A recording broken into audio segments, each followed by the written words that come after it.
So Drexel University isn't really a top university in terms of research. And that doesn't mean in any way that they're bad at what they do. It's just that's not what they do. The university is not focused specifically on trying to raise scientists, but they're focused on something else, something that a large number of people that enter college are trying to do. And that's to get a job, and preferably a well-paying job. Because a lot of the times when students enter university, even after completing their degree, they don't really have much of an idea about what kind of job they will get and if they will get one at all. And a large issue that students face once they graduate is to get an entry-level job. Oftentimes they will ask for experience and you just don't have that. So it creates this sort of loop that people have difficulties getting out of. So that's why, as a solution to this loop, Drexel University focuses on co-op programs. That is, many students will have a lot of work experience during their study in the university. And these co-op programs are an integral part of the university.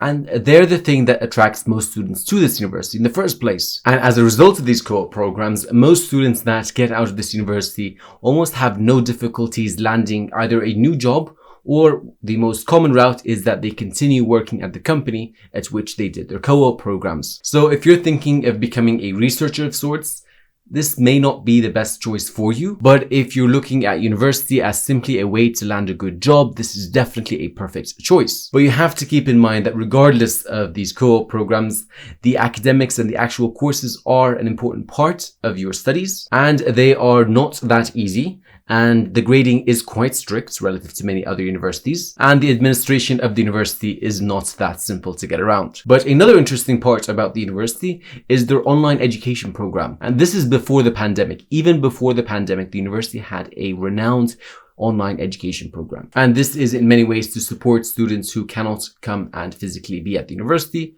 And this could partly be because of their work. Because once again, I highlight that the important point about this university is to focus on getting employment. But of course, even though this can definitely help us with our economic status after the university, it's important to consider the economic situation before the university and during, because most universities, this included, are not free. But they do offer a good scholarship program. Basically, the university organizes your tuition fees, the room, boards, and transportation, and puts these all into the costs of attendance. And based on your academic merit, the university does offer full funding for all of your cost of attendance. And this is applicable to domestic and international students. But the exact amount that will be covered per student varies.